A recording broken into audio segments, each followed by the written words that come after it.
se si ishte mjedisi dhe si është reaguar apo si është komentuar shorti në Shqipërinë, dhe ai më tha që në përgjithësi ka një reagim pozitiv të mirë, megjithëse për ta do të ishte shorti ideal i mundshëm nëse do të përballeshin me Bosnjë-Hercegovinën dhe jo me Shqipërinë, sepse në kaluarën Shqipëria pavarësisht se në histori ka fituar gjithmonë Polonia, por kemi arritur që ta lëm Robert Lewandowski pa një evropian, pavarësisht se Robert Lewandowski shpëtoi nga rruga e play-offit dhe arriti sërish në ditën evropian. Këtë herë jemi direkt në play-off dhe ndoshta ai ikim direkt mundsi Lewandowski duke januar edhe botrorin e fundit.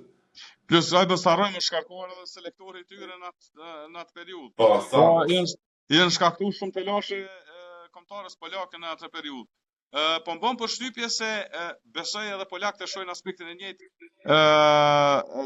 Çastës ndeshjes, sikurse ne që kemi me Rumaninë që na ka mbet një ndeshje, edhe ata besoj e kanë kërkuar Shqipërinë për faktin që ju ka dik shumë hera e fundit dhe ato ballafaqime që ka pas shumë të mira Shqipëria përballë Polonisë, edhe kjo mendoj që ka qenë një prej faktorëve që ata ndoshta janë gëzuar se kërkojnë tash në një farë me u hakmer, thonë za, por besoj që përballë kanë një Shqipëri goxha të papërshtatshme.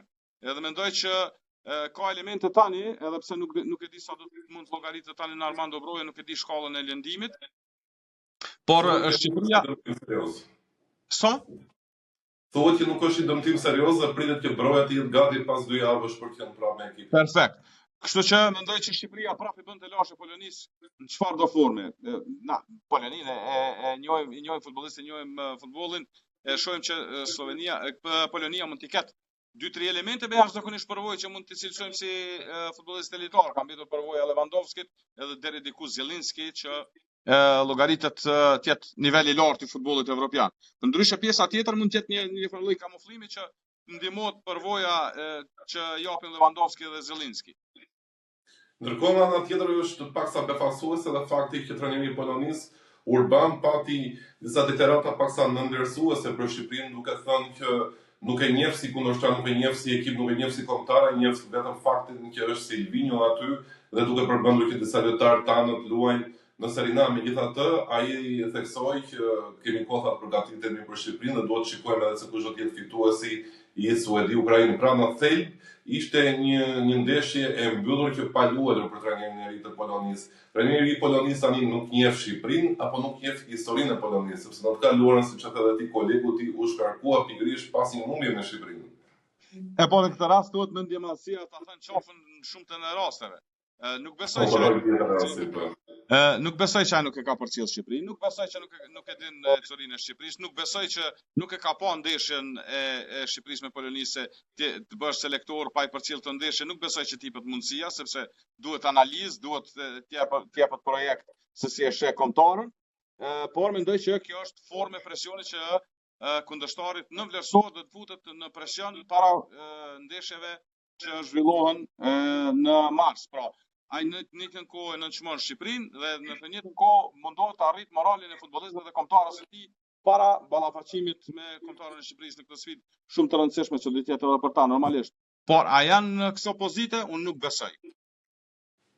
E kuptoj. Duhet dalëm pak edhe tek një intervistë shumë interesante që ka dhënë një trajner poloni përpara edhe së shortit në ditën e sotme.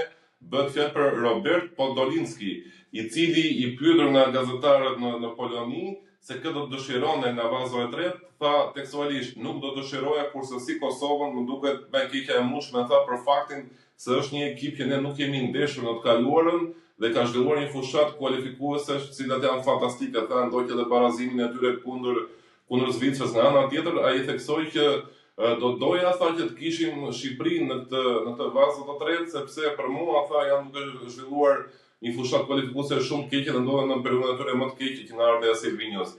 Tani këto krahasime Shqipëri-Kosovë janë gjithmonë të këqija sepse fusin ato frymën e përçarjes.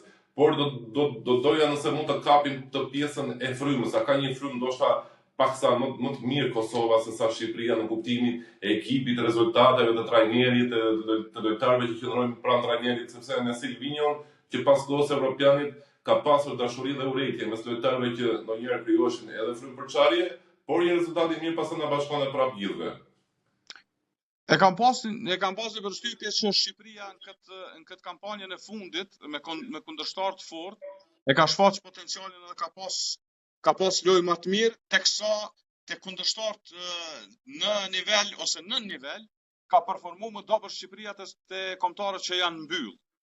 Ndërkohë po mendoj që fakti që ka thënë që Kosova nuk do ta dëshironte, është fakti që jemi ballafaqur 2 herë me Suedinë dhe kemi poshtë 2 herë Suedinë, edhe me Sloveninë e kemi poshtë 9 dhe kemi nxjerr barazim në stadiumin Fadil Vukrić që rezultate që janë jashtëzakonisht mëdha, po që se mendohen mirë për faktin që kur ka nis kampanja e kualifikimeve për botror, Kosova ka pas përqindjen prej 2% për kualifikim qoftë nga pozita e parë qoftë në play-off. Pra ka qenë komplet një outsider i grupit dhe kjo besoj i ka detyruar trajnerin fjalë për me thonë që t'i shmangemi Kosovës se nuk kemi ballafaqur me ta, nuk e njohim.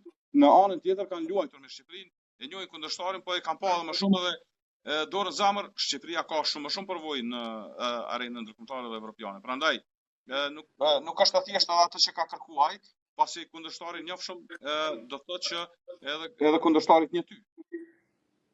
Naim, sot u hold një short, por shorti i së vërtetës, shorti i bukur, shorti i emocioneve do të jetë ai i dhjetorit. Do të jetë shorti atje për botrorin, pra Shqipëria dhe Kosova, pas 2 javësh do të mësojnë se nëse do të kalojnë nga kjo rrugë e play-offit me cilat ekipe kombëtare do të ndeshen.